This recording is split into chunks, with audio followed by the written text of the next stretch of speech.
All right. Peace and blessings to everybody out there. Welcome back to the Fake Woke Podcast. This is your boy Bobby VILN. I'm back with another video. Gabrielle Union, reverse blackface. I'm pretty sure y'all already seen the clips on my story, my Instagram story. I saw that little clip on Twitter. I'm not sure if Gabrielle Union got her own show or if she was featured on the show. What you call it? One of those sketch comedy shows. I'm not exactly sure what the background is on that clip. I just thought I should share it, and I just felt like giving my opinion on the matter. Trying to fix my little angles or whatnot. Hold on. Pardon me. But reverse blackface. That is a prime example of reverse blackface, of cooning, of coonery. In the same breath, not too long ago, she was talking at Pro Black Talk. If I'm not mistaken, she was one of those celebrity Negroes, those shuck and jive Negroes. Her and her husband was out here talking about how black people are being targeted, how people need to be more vocal on black people and how we're targeted by the police and all this other stuff. She's one of the same people. She's one of those same celebrity Negroes that was talking about this, that was pushing that rhetoric last year. And me personally, I just felt like doing that sketch was like a complete contradiction of the shit that y'all was shilling last year when it came time for election, you know? So I thought I should give my opinion on it, on the reverse blackface. She might didn't understand what that situation will lead to, but of course, I don't think a lot of the American Negroes, the Negro Americans, I don't think y'all gonna say anything. I don't think a lot of people gonna say anything when it comes to that. Matter of fact, I know for a fact a lot of American Negroes probably think that shit is funny, because you know, within the black entertainment space, it's been a lot of this. It's been a lot of jokey joke when it comes to the black intellectual, the black militant, the black nationalist. It's been a lot of jokey joke when it comes to that. They take light what the black nationalist is striving for. You see? And I'm here to point out the hypocrisy. Because at one point, you got people out here screaming out that Black Lives Matter, this, that, and the third, blah, blah, blah, whatever, right? But then you turn around and we shucking and jiving, making fun of our intellectuals that's been telling us that we should hold ourselves accountable for certain things. When it comes to the black man, he should hold himself accountable for his negative aspects. When it comes to the black woman, she should hold herself accountable for her negative aspects. When it comes to the black community in general, we should hold ourselves accountable for our negative aspects within our culture. See, the thing is, how can I phrase it? When somebody in your community tells you that you need to straighten up your act, need to pull your pants up, need to strap up and get to it, y'all got a problem with it. When it comes to the black intellectuals, y'all want to downsize their message. Y'all want to make fun of their message. Y'all want to make fun of the fact that they wear those African garments. Y'all want to make fun of the fact that they wear these dashikis and the kufis, and they out here, they speaking that pro-black shit, and y'all want to just wave it off. But when it comes to somebody being killed in the street, now y'all want to try to be pro-black. Now see,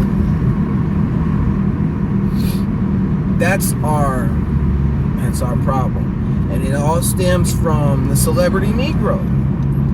It all stems from the Wayans brothers and the I'ma get you suckers and the CB4s, and it all stems from these sources of entertainment, these movies, these television shows that paint this picture of the black militant, the black nationalist,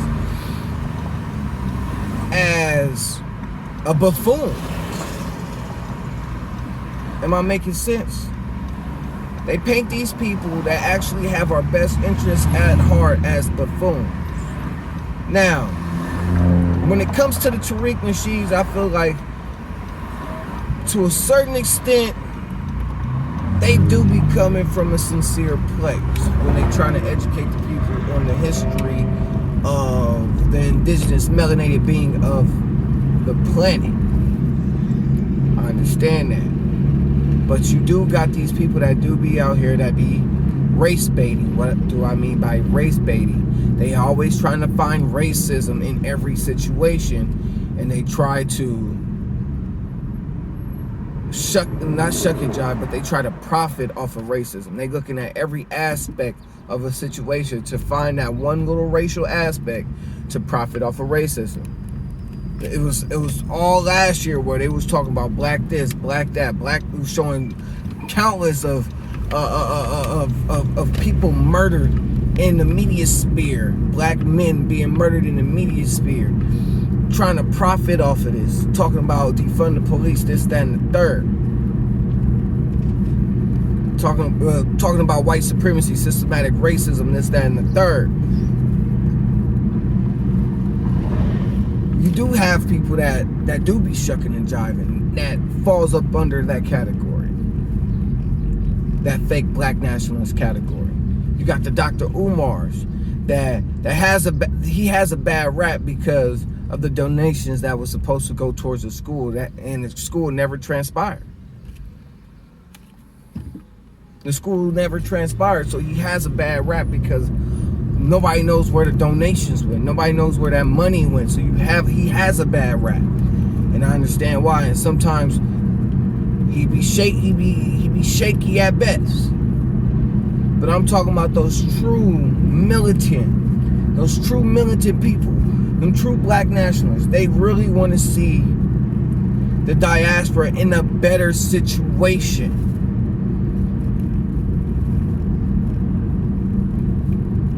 They get a negative rap because, again, people in the entertainment sphere constantly trying to make fun of them, putting the kufis on, acting like fucking buffoons. Then you got the people like Tariq Nasheed and Dr. Umars that either be race baiting,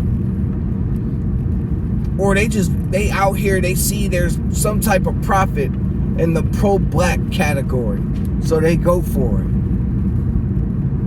They'll promise this, and that, and they'll sit there and they'll ask you to donate, but none of that shit transpired.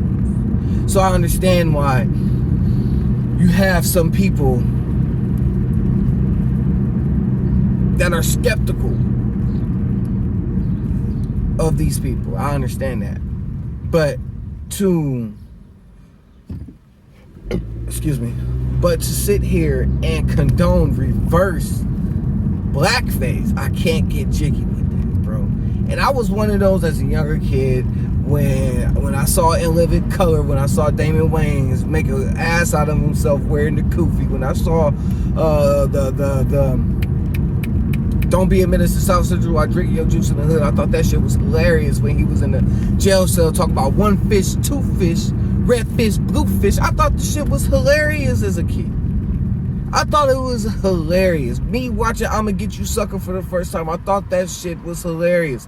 How they was painting the picture of the pro-black militant. I thought it was hilarious. But now since I'm older and I'm looking at the situation and I'm looking at these black celebrities in these quote-unquote white spaces and what they will do for the dollar, it's all clear to me, especially with the Nick Cannon situation. Now a lot of people are like, yeah, those white people, they took his show to blah blah whatever. It was actually the redacted. I don't want to go too heavy in on who the redacted is, but it was actually the redacted that took that show. But still, they're in these white liberal spaces, and they want that quote-unquote black liberal to see their own intellectuals, people that look like them, that has the same skin tone as them. They want them to have the same mindset when it comes to the black intellectual. They don't want you to take the black intellectual seriously. They don't want you to follow behind the black intellectual, because the most dangerous thing in America is a nigga with a book and a brain. That's the most dangerous thing in America. Because once you're able to think for yourself, and you're not fucking focused on the illusion of fighting racism, and you're really focused on building up your own community, building up the people that look like you, focus on getting your diaspora better looks in a better financial situation, that's when they have a problem with you. When you're trying to do it as a whole for the whole community, that's when they have a problem with it. When you start thinking outside that black liberal box, that box that they want to confine you in, that's when they got a problem with it. This is how they want us to view ourselves. They want us to view ourselves as just a bunch of fucking coons. They want us to demonize the black intellectual. They want us to walk down the street and we see somebody in a kufi and a dashiki and sit there and laugh, because as soon as we see that image in our mind, we're thinking of the I'ma Get You Suckers. We're thinking of the Don't Be a Menace to South Centrals. We're thinking of the In Living Color skits. We're thinking of those skits. That's how they want us to view our black intellectuals. They don't want you to know that there was people out there that wasn't sitting there shilling fucking racism and shoving that shit down your throat.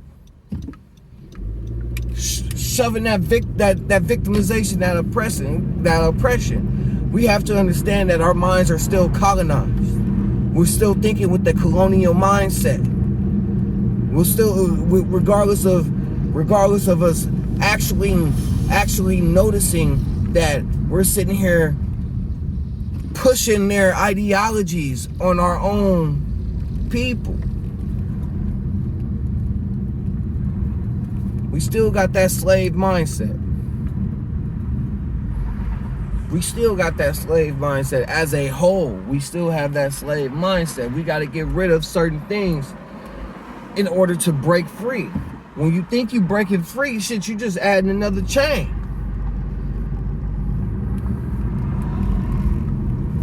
In certain incidences.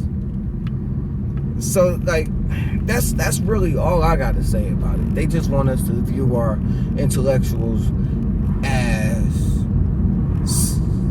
some type of fucking joke. Don't allow them to invade your psyche. Don't allow them to paint that picture of the black intellectual. That's all I gotta say. But besides that, thank you for tapping into the Fake Woke Podcast.